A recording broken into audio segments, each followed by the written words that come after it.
नमस्कार विद्यार्थी मित्रांनो, भूषण अकॅडमीच्या या यूट्यूब लेक्चर सिरीजमध्ये मी तुमचं पुन्हा एकदा स्वागत करतो. तर विद्यार्थी मित्रांनो, आज पुन्हा एक नवीन मोठी अपडेट मी तुमच्यासाठी घेऊन आलेलो आहे. ती आहे स्टाफ सिलेक्शन कमिशन या परीक्षेबद्दल. पहिल्यांदाच आपण कदाचित आपल्या या प्लॅटफॉर्मवरती या परीक्षेबद्दल बोलत आहोत. याचं कारण काय, म्हणजे ह्याचा व्हिडिओ घेण्याचं कारण काय, की जसं की फार तुम्हाला रिसेंटली माहिती झालं असेल की एका आठवड्याआधी नोटिफिकेशन आलं होतं स्टाफ सिलेक्शन कमिशन परीक्षेचं, आणि ज्याच्यामध्ये तब्बल गट ब आणि गट क पोस्टच्या 20,000 पेक्षा अधिक वॅकन्सीज आहेत. म्हणजे मागच्या काही वर्षामध्ये खूप कमी वॅकन्सीज झाल्या होत्या, परंतु यावर्षी जी काही डिमांड होती विद्यार्थ्यांची मोठ्या प्रमाणामध्ये, तर 20,000 प्लस वॅकन्सीज आता गव्हर्नमेंटनी काढलेल्या आहेत स्टाफ सिलेक्शन कमिशन या परीक्षेच्या थ्रू, ज्याला आपण SSC असं म्हणतो. SSC सेकंडरी स्कूल सर्टिफिकेट नावे स्टाफ सिलेक्शन कमिशन. ओके, तर स्टाफ सिलेक्शन कमिशन ही परीक्षा नेमकी आहे काय याचा एक थोडा ओव्हरव्ह्यू घेऊन घेऊ. 75 वर्षे आझादीचा अमृत महोत्सव आहे, याच्यामध्ये फार चांगली भेट आज आपल्या स्पर्धा करणाऱ्या विद्यार्थ्यांना मिळालेली आहे. आणि नेमका MPSC किंवा समकक्ष महाराष्ट्र स्पर्धा परीक्षा करणाऱ्या विद्यार्थ्यांना याचा फायदा काय, कारण आधीचा जो पॅटर्न सुद्धा होता ना मित्रांनो, तो फार जास्त बायस्ड होता, थोडा सायन्स बॅकग्राऊंड किंवा इंजिनिअरिंग बॅकग्राऊंडच्या विद्यार्थ्यांच्या थ्रू. पण आता मुख्य परीक्षेमध्ये मोठ्या प्रमाणामध्ये बदल करण्यात आलेले आहेत. तर ते बदल काय आहेत, आणि तुम्ही स्पर्धा परीक्षा ज्या आहेत त्याची तयारी करत असतानाच या परीक्षेची तयारी सुद्धा कशी करू शकता याबद्दल सुद्धा आपण माहिती घेऊया. तर सगळ्यात पहिले हे SSC किंवा स्टाफ सिलेक्शन कमिशन म्हणजे काय आहे. तर जसं लक्षात घ्या विद्यार्थी मित्रांनो, की सेंट्रल गव्हर्नमेंटच्या ज्या गट अ पोस्ट आहेत त्या UPSC द्वारे सिव्हिल सर्व्हिसेस एक्झामिनेशन, जी लोकसेवा किंवा केंद्रीय सेवा परीक्षा जी आहे ती जी घेण्यात येते UPSC मध्ये, UPSCच्या थ्रू, तर ती कंडक्ट करते, UPSC कंडक्ट करते. त्या परीक्षे थ्रू निवडण्यात येतात गट अ अधिकारी. जसं MPSC साठी जी राज्यसेवा परीक्षा आहे त्याच्यामधनं गट अ आणि काही गट ब अधिकारी निवडण्यात येतात. परंतु सेंट्रल गव्हर्नमेंटचे गट ब आणि गट क अधिकारी हे UPSC थ्रू निवडल्या जात नाही. महाराष्ट्रात काय असतं की गट अ असो, गट ब असो, गट क असो, या सगळ्या ज्या परीक्षा आहेत त्या सगळ्या परीक्षा MPSC कंडक्ट करते. परंतु आपल्या सेंट्रल गव्हर्नमेंटमध्ये फक्त UPSC ह्या क्लास 1 जे ऑफिसर्स आहेत, गट अ च्या परीक्षा ज्या आहेत त्याच पोस्ट आहेत त्याचीच परीक्षा घेते. गट ब आणि गट क साठी एक सेपरेट बोर्ड आहे, त्यालाच म्हणतात स्टाफ सिलेक्शन कमिशन. त्यालाच काय म्हणतो आपण, स्टाफ सिलेक्शन कमिशन किंवा SSC.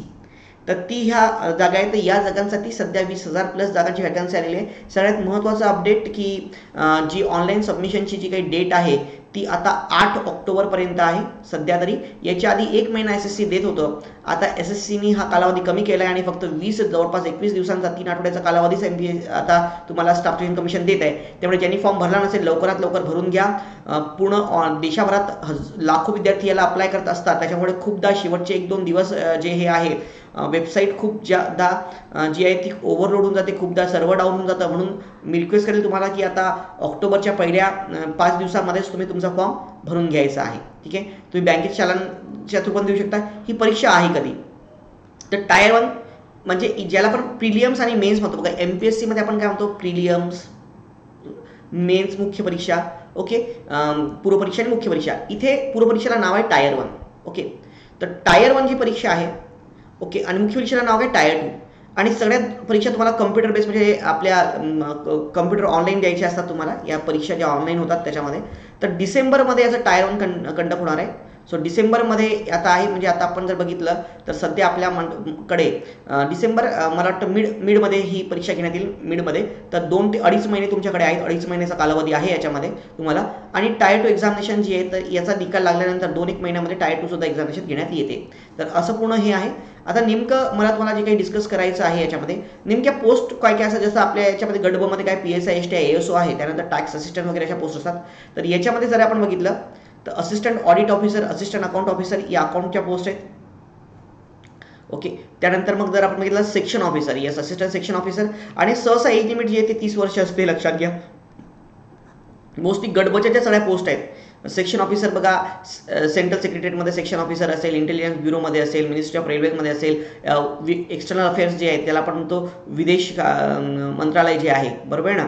सो परराष्ट्र मंत्रालय ते असेल, इलेक्ट्रॉनिक्स इन्फॉर्मेशन टेक्नॉलॉजी असेल. इथे ज्या सगळ्या सेक्शन ऑफिसरच्या ज्या काही पोस्ट आहेत सगळ्या गट बच्या पोस्ट जे आहेत त्या भरण्यात येतात. जवळपास 30 वर्ष जी आहे ती एज लिमिट आहे जनरल कॅटेगरीसाठी, ओपन कॅटेगरीसाठी. आणि त्यानुसार 3 वर्ष OBC ना एक्सटेन्शन देण्यात आलेलं आहे, आणि शेड्यूल कास्ट आणि शेड्यूल ट्राईबला 5 वर्षांचं एक्सटेन्शन देण्यात आलेलं आहे याच्या परीक्षांमध्ये. ठीक आहे. आता हे झाले गट ब च्या पोस्ट. ठीक आहे. अगेन तुम्ही जर बघितलं तर बघा असिस्टंट लेवलच्या पण पोस्ट आहेत, सब इन्स्पेक्टर लेवलच्या पोस्ट आहेत, नार्कोटिक ब्युरो मधल्या पोस्ट आहेत, तसेच स्टॅटिस्टिकल ऑफिसर, ज्युनियर स्टॅटिस्टिकल ऑफिसरच्या पण पोस्ट आहेत. ओके. त्यानंतर गट क च्या पोस्ट सुरू होतात. पण गट क च्या पोस्टसाठी लक्षात घ्या एज लिमिट 27 वर्षाचं आहे. गट क जर आपण बघितलं तर ऑडिटर, अकाउंटंट वगैरेच्या ज्या काही पोस्ट आहेत, बरोबर आहे, असिस्टंटच्या ज्या काही पोस्ट आहेत, या सगळ्यांसाठी एज लिमिट जी आहे ती 18 ते 27 वर्षच आहे. ओके. सो एज लिमिट जी आहे ती 27 वर्ष आहे. सोबत तुम्हाला ओबीसीला 3 वर्ष एक्सटेन्शन, म्हणजे ओबीसी कॅन्डिडेट असेल तर तो 30 वर्षापर्यंत देऊ शकतो आणि शेड्यूल कास्ट शेड्यूल ट्राईब असेल तर 32 पर्यंत देऊ शकतो गट क ला. पण गट ब ला तुम्ही 35 वर्षापर्यंत एसटी कॅन्डिडेट देऊ शकतो आणि जनरल कॅन्डिडेट 30 वर्षापर्यंत देऊ शकतो, भरू शकतो फॉर्म. ठीक आहे. तर या टॅक्सेशनच्या पोस्ट असतील गट क च्या, सब इन्स्पेक्टरच्या पोस्ट असतील गट क च्या, या सुद्धा सगळ्या पोस्ट सेंट्रल गव्हर्नमेंटच्या त्या भरण्यात येतात. आणि लक्षात घ्या विद्यार्थी मित्रांनो, का मी हा व्हिडिओ घेतला आहे, कारण यंदा वॅकन्सीज जरी नॅशनल कॉम्पिटिशन जरी असली तरी वॅकन्सी खूप जास्त आहे. आपण जर राज्यसेवा परीक्षेच्या पोस्ट आणि गट ब च्या पोस्ट, गट ब च्या ज्या तुमची परीक्षा आहे त्याच्या PSI STSOच्या पोस्ट मिळवल्या तरी 2000च्या वरती जात नाहीत. तरी या मिळून सुद्धा काय 2000च्या वरती जात नाहीत पोस्ट, बरोबर आहे ना. परंतु इथे 20,000 पोस्ट आहेत हे तुम्ही लक्षात घ्या. ओके. तर त्याच्यामुळे जर का तुम्ही थोडी मेहनत जास्त केली, तुम्हाला याच्यामधनं सुद्धा थोडी जी काही आहे MPSC विद्यार्थ्यांना थोडंफार तुम्ही एक्झाम विविध दिल्याच पाहिजे. माझा आधीपर्यंत आहे. ओके.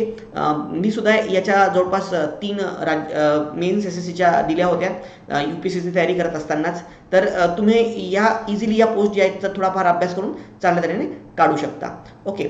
आता आपण नेमकं बघूयात की एक्झाम पॅटर्न काय, कारण यंदा SSC मध्ये एक्झाम पॅटर्नमध्ये बदल झालेला आहे आणि हा बदल मला वाटतं की MPSC करणाऱ्या किंवा महाराष्ट्रातल्या विद्यार्थ्यांसाठी खूप जास्त फायद्याचा राहू शकतो किंवा राहणार आहे. तर मग नेमका हा बदल काय आहे हे थोडं आपण आता जाणून घेऊयात. ओके.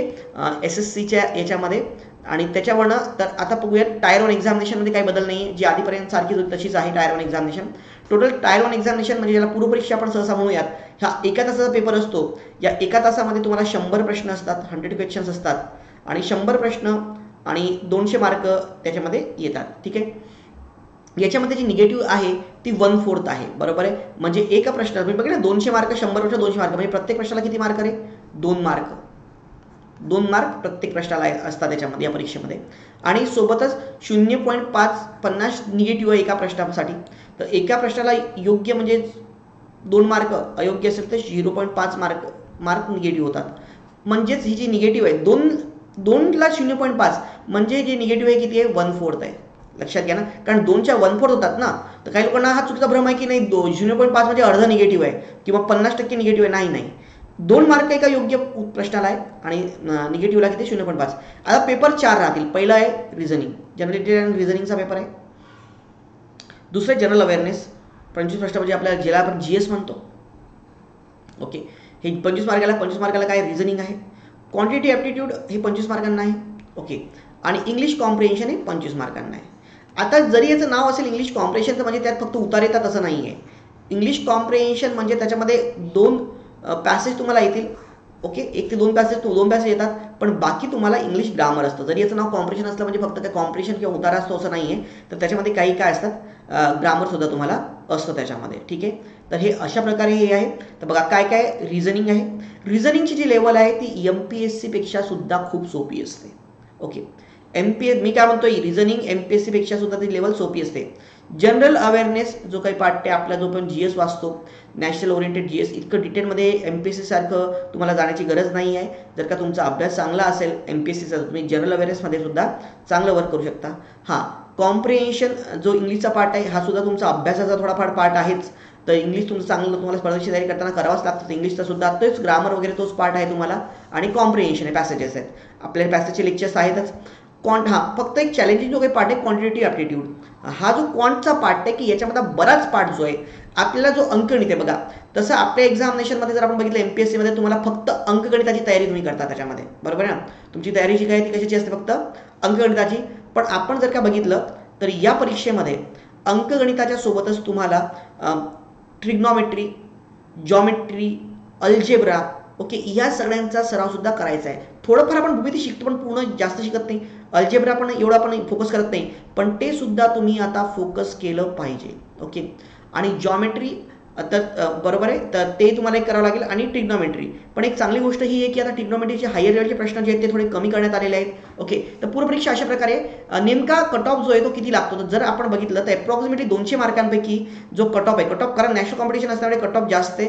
सहसा 200 मार्कांपैकी राज्यसेवा परीक्षांचा कट ऑफ किती असेल रे, आता जे राज्यसेवा आहे 110 पर्यंत जाईल समजा जवळपास.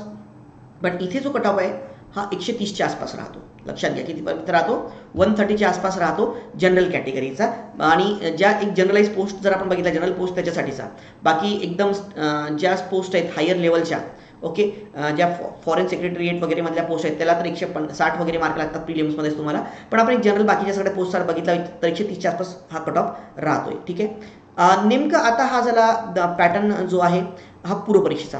पण जो मेन बदल करण्यात आलेला आहे याच्या आधी काय असायचं, तुम्ही जर का जास्त बघितलं असेल तर महाराष्ट्रामध्ये SSC देण्याचं प्रमाण का कमी होतं, SSC परीक्षा जी आहे ती देण्याचं प्रमाण का कमी होतं, याचं सगळ्यात महत्त्वाचं कारण हे आहे की मुख्य परीक्षेमध्ये 2च टॉपिक होते. मुख्य परीक्षेत GS नाही आहे, GS फक्त पूर्वपरीक्षेमध्ये आहे. एक आहे गणित, आणि ते गणित सुद्धा साधं गणित नाही, आपलं गणित नाही आहे. आपण ट्रिग्नॉमेट्री, जॉमेट्री, अल्जेब्रा ते गणित आहे. आपलं जे गणित आहे time and work, time speed and डिस्टन्सेसचे उदाहरणं असतील, शेकडेवारी पर्सेंटेजची उदाहरणं असतील, ॲव्हरेजची उदाहरणं असतील, प्रॉफिट लॉस नफ्या तोट्याची उदाहरणं असतील. हे उदाहरणं फक्त पेपरच्या टोटल 100 प्रश्नांपैकी 200 मार्कासाठी असायचं. ते 100 प्रश्नांपैकी फक्त 30 ते प्रश्न असायचे. पण 70 प्रश्न ही असायची ती ट्रिग्नॉमेट्री, अल्जेब्रा, जॉमेट्री याच्यावरती मोठ्या लेवलवर असायची. आणि म्हणून सहसा महाराष्ट्रातली मुलं याची प्रिपरेशन थोडी जास्त करत नव्हते. परंतु आता काय करण्यात आलेलं आहे की आता लक्षात घ्या, आता चेंज कसं झालेलं आहे.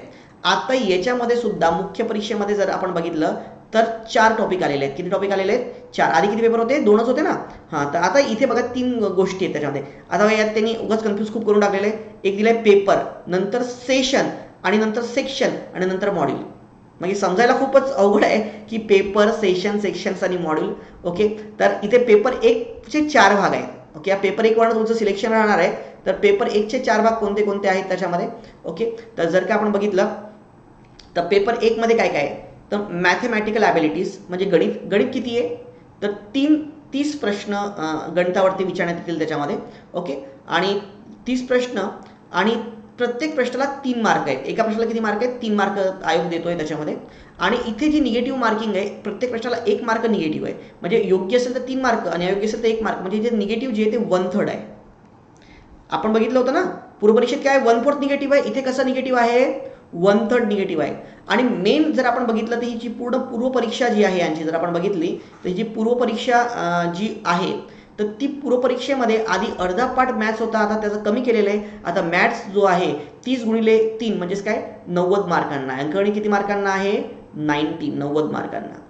सोबत रिझनिंग आलंय. आता बघा रिझनिंग, आधी रिझनिंग सगळ्यांचा फेवरेट टॉपिक असतो, कारण SSCचं रिझनिंग तसंही खूप कमी दर्जाचं असतं. दर्जा म्हणूया किंवा कमी काठीण्य, दर्जा ना म्हणूया, काठीण्य पातळी कमी असते त्याच्यामुळे. पण तो प्रिलिम्समध्येच आहे. प्रिलिम्समध्ये 50 पैकी विद्यार्थी 45, 47 असे मार्क सुद्धा स्कोर करायचे ज्यांचा अभ्यास चांगला होता. तर रिझनिंग सुद्धा आलेलं आहे. तर रिझनिंग जे पण निश्चितपणे इथे लेवल वाढलेली असेल. 30 प्रश्न आणि प्रत्येकाला 3 मार्क म्हणजेच किती? 90 मार्क. मग हा जो सेक्शन आहे 90 आणि 90 म्हणजेच किती? 180 मार्कांचा हा सेक्शन झाला.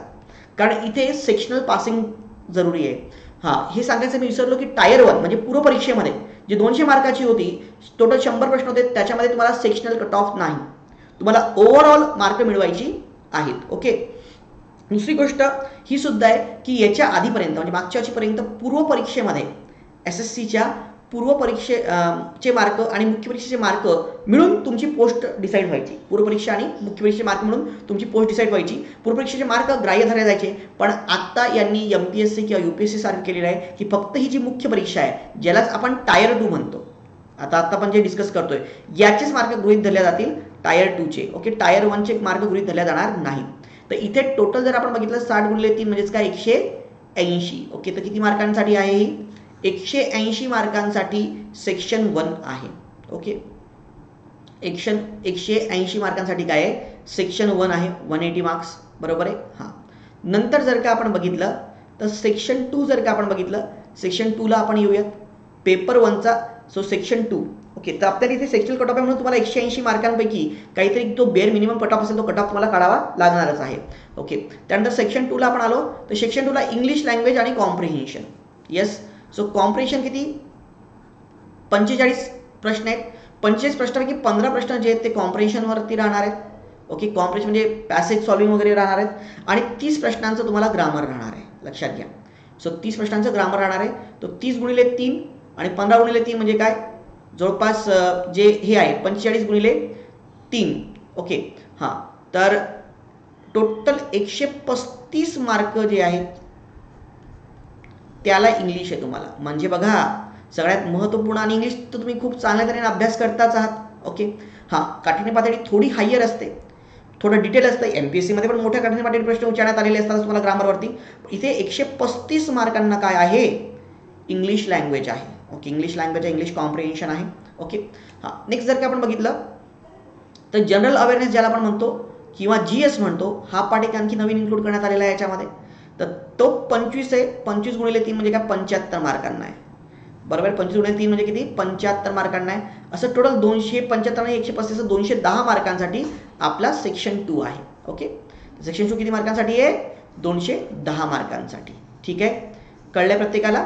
ओके, असा हा जो पेपर आहे पूर्ण 2 तासाचा पेपर जो एकासोबत घेण्यात येईल तुमचा. किती, 2 तास. हा नाही, आणि आणखी 2 तास आणि 15 मिनिटाचा आणखी सेक्शन 3 आहे, तो एक कम्प्युटर आणि अनेक कम्प्युटरची टेस्ट आहे. Okay, computer knowledge module. आणि जसं म्हणजे आता काय असं की बँकिंगमध्ये तर ऑलरेडी कम्प्युटर नॉलेज मॉड्यूल आहे, कारण आज कम्प्युटरची गरज आहे फार आपल्या देशामध्ये कम्प्युटर नॉलेजची. तर इथे जर का आपण बघितलं तर कम्प्युटर नॉलेज मॉड्यूल हा एक नवीन पाठ आलेला आहे.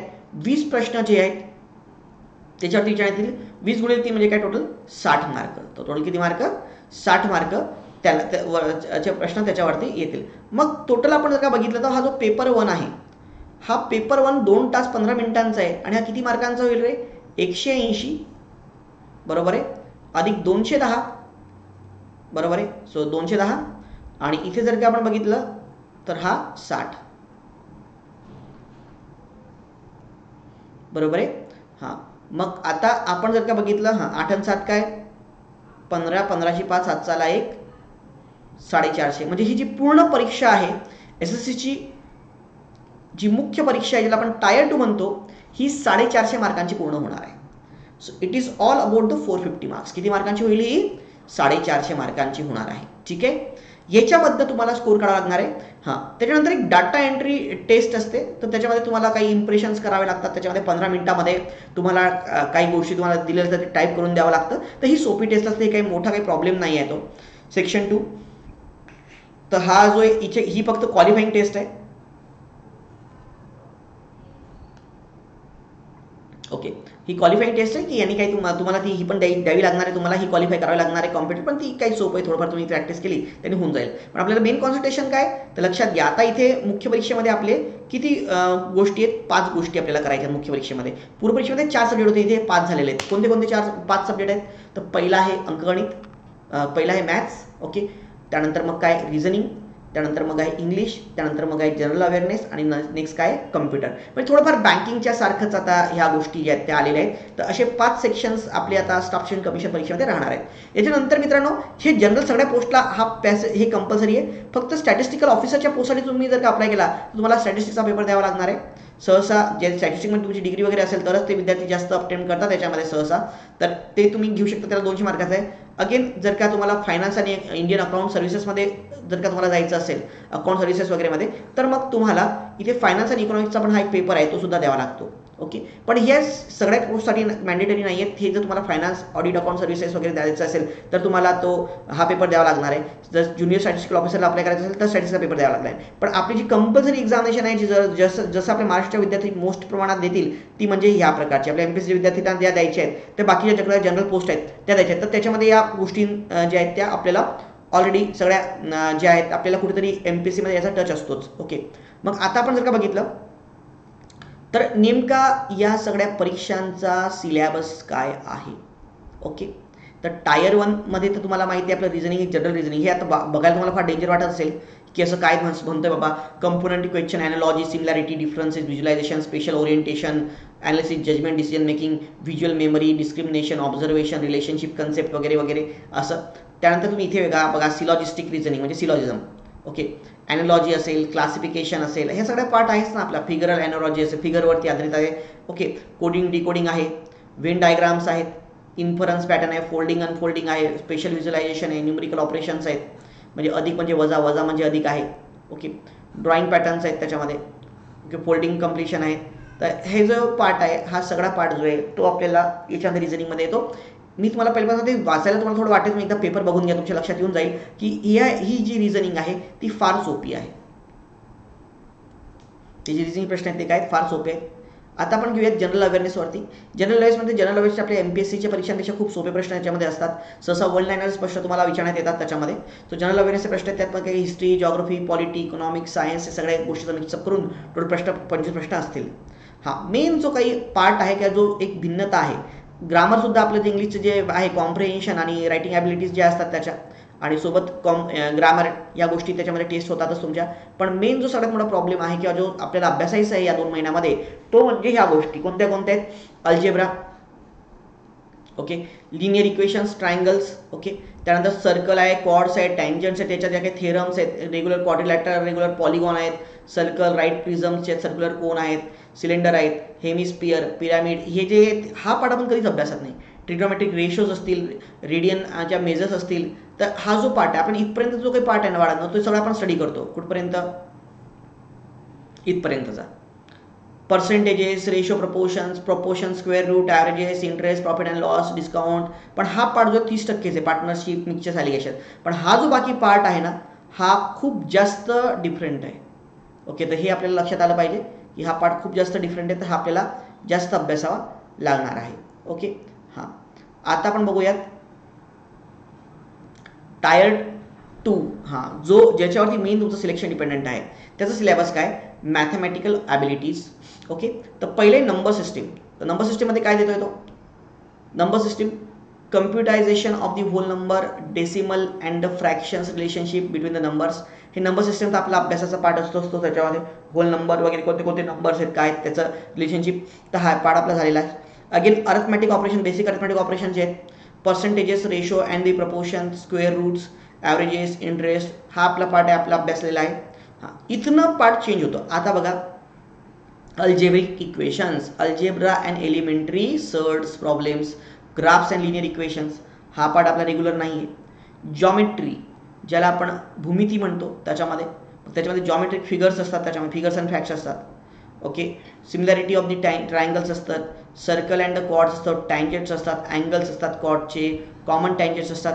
तर हा जो पार्ट आहे हा आपल्याला खूप अभ्यासावा लागणार आहे. तर हा एक नवीन आहे तुम्हाला अभ्यासण्यासाठी. अगेन मेजरेशन आहे.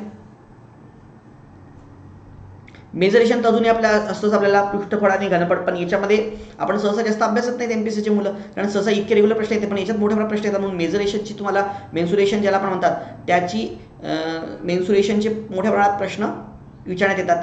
मग त्यामध्ये circular, cylinder, sphere, hemisphere, rectangle, parallelepiped, pyramids, okay, triangular base, triangle, quadrilateral, okay, हा जो पार्ट आहे तो मेन्सुरेशनचा पार्ट आहे. हां, ट्रिग्नोमेट्रिकमध्ये जो आहे, तर आता एक लक्षात घ्या, सगळ्यात जास्त विद्यार्थी घाबरले. आधी ट्रिग्नोमेट्रिक खूप टफ विचारण्यात येत होती याच्यामध्ये, पण आता यांनी काय केलेलं आहे, सिम्पल प्रॉब्लेम्स ओनली.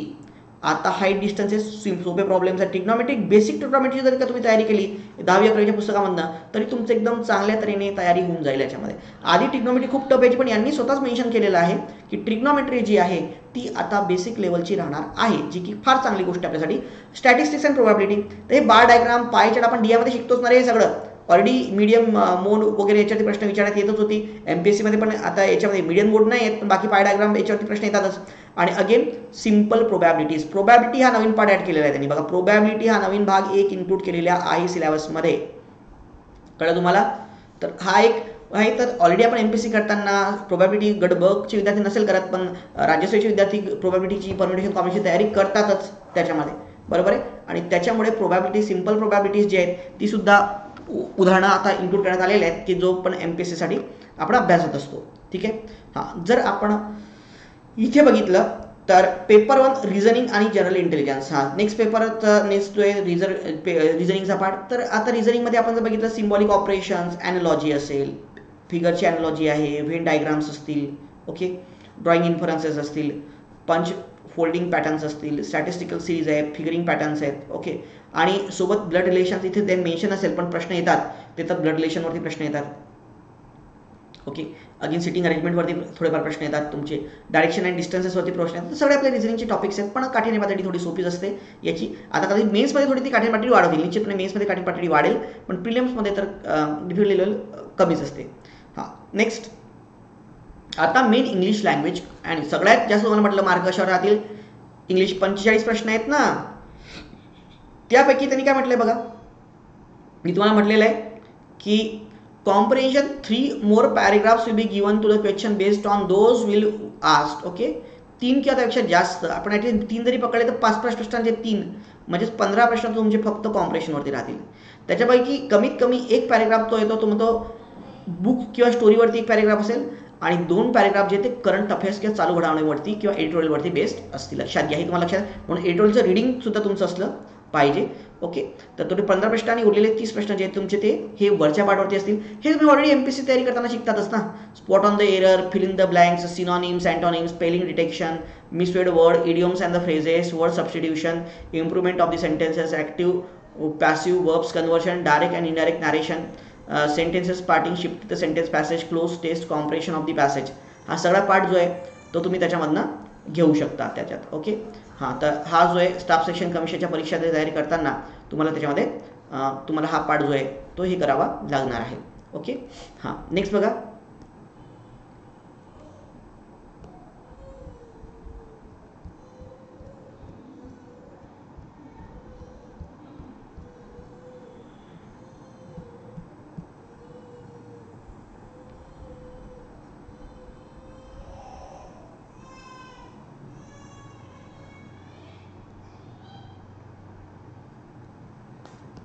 हां, तर हा पार्ट जो आहे, तर नेक्स्ट आपण जर का बघितलं याच्यामध्ये, तर इंग्लिशच्या पार्टमध्ये हां स्पेलिंग आहे, इडियम्स अँड फ्रेजेस आहेत, सबस्टिट्यूशन आहे, इम्प्रूव्हमेंट ऑफ द सेंटेन्स आहे, ॲक्टिव्ह अँड पॅसिव्ह व्हॉइस आहे, डायरेक्ट अँड इनडायरेक्ट स्पीचेस आहेत. Okay, comprehension of the passage आहे, सप्लिंग ऑफ द सेंटेन्सेस आहेत. तर हा सगळा पार्ट तुमचा त्याच्यामध्ये हे होणारच आहे. Okay, so mode 1 of the section paper 1 English language comprehension त्याच्यामध्ये. Again general awareness, history, culture, geography, economics, general polity, scientific research, science, हे आहे सगळ्या related, relation of India and its neighbouring countries वगैरे. ओके, तर त्याच्यावरती प्रश्न विचारण्यात येतील. Current affairs, current events. Okay, ह्या सगळ्या गोष्टी GS आणि करंट अफेअर्स त्याच्यामध्ये राहणार आहेत. हां, कम्प्युटर टेस्टमध्ये जर आपण बघितलं, मी म्हणेल ना की 15 मार्कांना आहे ना कम्प्युटर, की 15 ते 45 मला 15 प्रश्न आहेत ना कम्प्युटरवरती. ओके, 15 ते 45 मार्कांसाठी आहे. त्याच्यामध्ये काय राहणार आहे, तर कम्प्युटरचं central processing system CPU unit काय आहे, डिव्हायसेस कोणते कोणते आहेत वगैरे, की म्हणजे हा जो बेसिक पार्ट आहे कम्प्युटरचा. MS एक्सेल, पॉवर पॉईंट आहेत, त्याच्याबद्दल सॉफ्टवेअरबद्दल असेल, वेब ब्राउझिंगबद्दल असेल तुम्हाला, त्यानंतर नेटवर्क अँड सायबर सिक्युरिटी याच्यावरती असेल. ठीक आहे, तर हा सगळा पार्ट. आता बघा स्टॅटिस्टिक्सच्या जे काही पोस्ट आहेत त्याच्यासाठी आहेत. आपल्याला स्टॅटिस्टिक्सची काही घेण्यात येणार नाही सध्या, तर मी काय स्पेशलाइज किंवा जे फायनान्स सर्व्हिसेससाठी ज्या पोस्ट आहेत, फायनान्सचा पेपर आहे, त्याच्यासाठी काय आपल्याला डिस्कस करण्याची गरज नाही आहे, कारण मी फक्त जनरल SSCचे हे आहे.